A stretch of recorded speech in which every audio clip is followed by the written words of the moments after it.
బతుకుతాడు పోలీసులతో. ఏం పద్ధతి? దేనికోసం చేస్తారు? అసలు నేను చేసిన తప్పేంటిది? నేను చేసిన అన్యాయం ఏంటి? ప్రజల కోసం బరాబర్ ఆ క్వారీలో ఇబ్బంది అవుతుంది.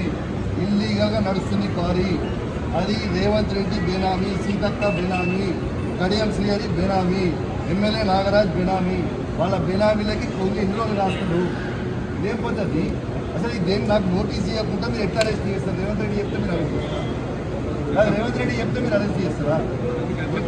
రేవంత్ రెడ్డి ఇదే కాదు కదా. రేవంత్ రెడ్డి మీ జీతం మీద రేవంత్ రెడ్డి ఇస్తారు కదా. ఇదేం పద్ధతి? ఇది పద్ధతి కాదు కదా. ఇదేం పద్ధతి? ఇది పద్ధతి కాదు కదా. ఇది పూర్తిగా అన్యాయం. రేవంత్ రెడ్డి గారు పెట్టుకున్న అక్రమ కేసు ఇది. కమలాపూర్ మండలంలో గుండేడ్ గ్రామంలో ఇల్లీగల్ మైన్ నడుస్తూ ఉంది. ఇది ఆయన రేవంత్ రెడ్డి ఆధ్వర్యంలో సీతక్క, తర్వాత కడియం శ్రీహరి, ఎమ్మెల్యే నాగరాజ్ గారి బెనామీ. ఖచ్చితంగా నిలదీస్తాం, ఖచ్చితంగా అడుగుతూనే ఉంటాం. ఊపుకునే ప్రసక్తే లేదు. మీరు చేస్తున్న అన్యాయం.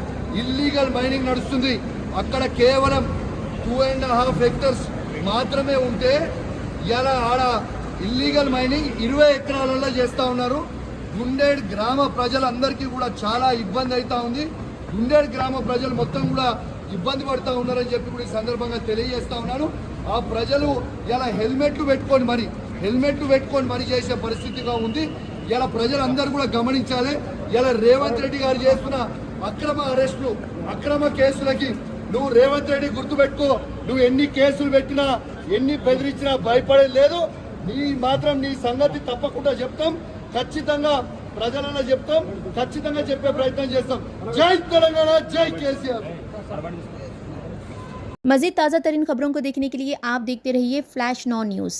चैनल को लाइक, शेयर और सब्सक्राइब करना ना भूलें।